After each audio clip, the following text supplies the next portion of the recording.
안녕하십니까. 순소리 박사 아침 방송을 시작하겠습니다. 오늘은 어제 김명수 대법원장 차량에 화염병 투척 사건이 일어난 부분을 가지고 한번 여러분과 같이 생각을 해 보겠습니다. 뭐 대법원장 차량에 직접 화염병으로 위협을 가한 사건은 현재까지는 뭐 전무후무하다라고 합니다. 과거에 그 양승태 대법원장 시절에 계란 투척은 있었지만은 화염병 투척은 처음인 것으로 보도되고 있습니다. 왜 이런 현상이 일어날까요? 뭐 언론은 지금 그 사법농단으로 인해서 사법부 권위가 땅에 떨어져서 그렇다라고 모두가 보도를 하고 있습니다. 물론 이제 그런 그 사법부 권위가 땅에 떨어진 부분도 있겠죠. 하지만은 저는 그렇게 이번 사건을 확대해서 보고 싶지는 않습니다. 그 이유는 이번에 가해한 사람은 그야말로 서민이거든요. 무슨 친환경 인증을 못 받은 농부가 이런 엄청난 일을 저질렀는데, 참 이런 일은 좀 먼저 이야기하지만 단호하게 처벌해야 됩니다. 이건 공권력을 도전하는 거거든요. 그래서 도저히 이것은 묵과할 수 없다라는 전제에서 저는 그러한 전제 하에서 이 사건을 한번 들여다 보겠습니다. 오해는 하지 마십시오. 뭐 어떤 이유로든지 이런 범죄를 정당하거나 미화할 생각은 추호도 없습니다.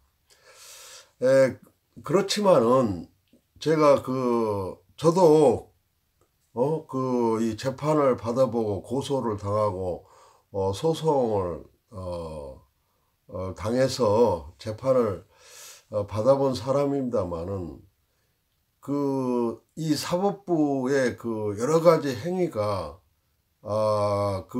어찌 보면은 법률 서비스를 하고 있는 부분도 있거든요. 그러면은 서비스라는 것은 뭐입니까?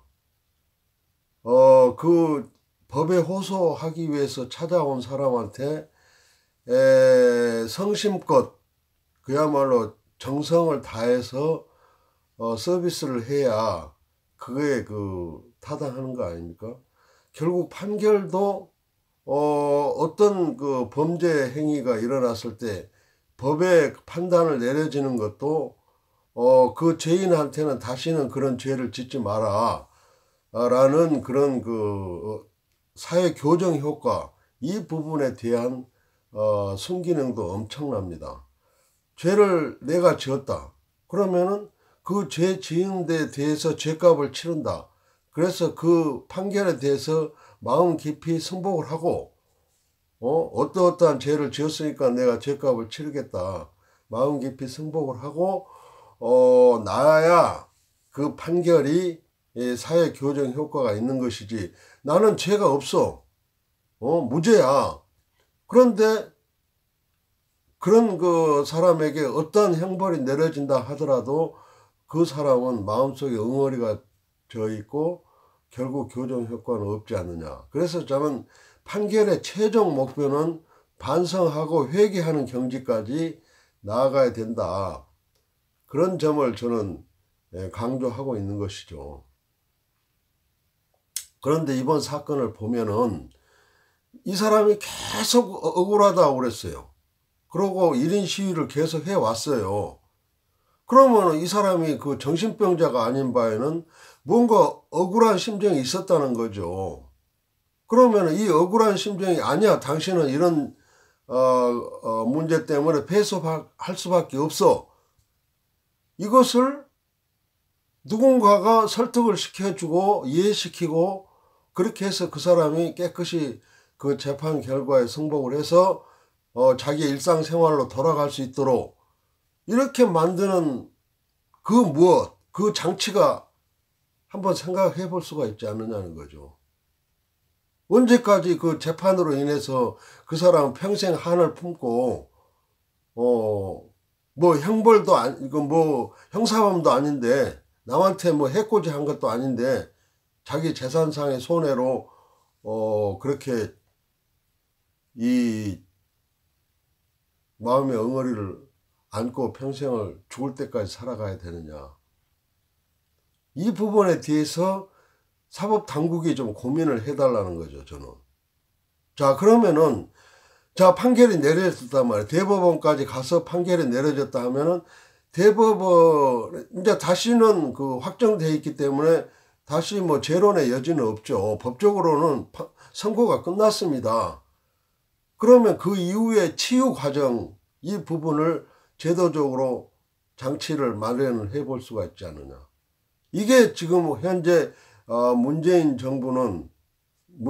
정부의 사법부는 또 김명수 대법원장의 사법부는 과거와 다르다. 이런 걸 좀 보여줄 수가 없는지. 네.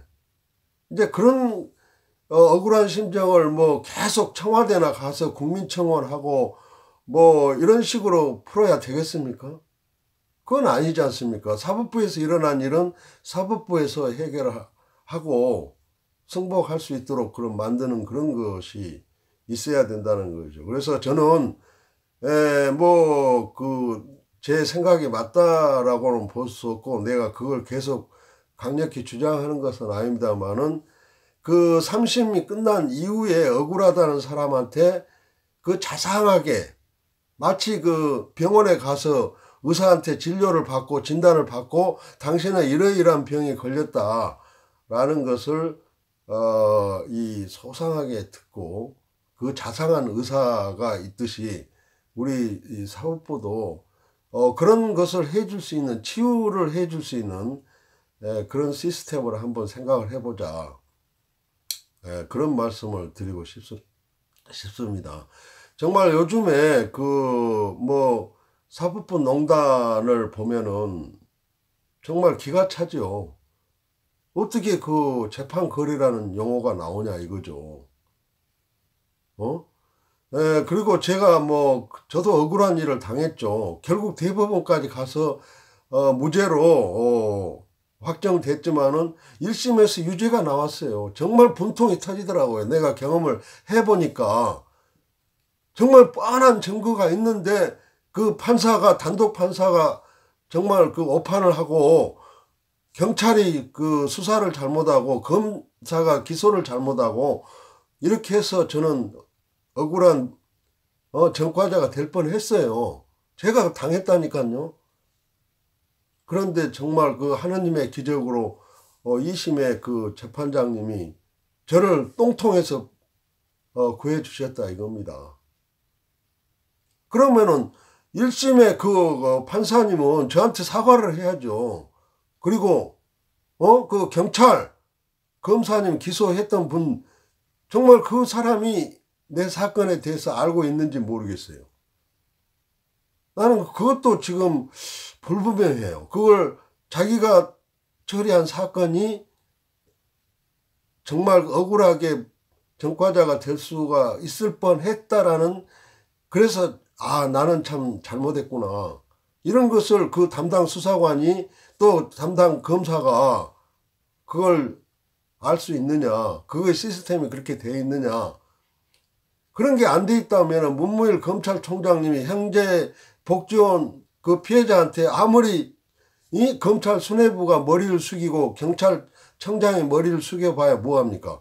일선에서는 그렇게 사건을 잘못 처리한 사람이 많았는데, 물론 일부 그렇다고 할 수 있지만은 오늘 또 1심에서 오판을 해가지고 2심에서 뒤집어지고 2심에서 오판을 해가지고 대법원에서 뒤집어지고 이런 것이 일어나고 있다는 겁니다. 이럴 때 마무리를 국가 공권력이 어쨌든 잘못한 것이니까 그걸 사과하고 그래서 그 피해자한테 법률 의뢰인한테 예, 그런 그 진정 어린 그야말로 검찰총장님이 머리를 숙였듯이 이런 것을 보여주면은 아, 그 당한 사람은 얼마나 마음이 편안하겠습니까? 그래서 이런 것 저런 것을 좀 고민을 해서 김명수 대법원장님 좀 그 참 그 이 엄청난 일을 당하셨으니까 좀 진지하게 고민을 해 주시길 바라면서 오늘 아침 방송을 마치겠습니다. 감사합니다.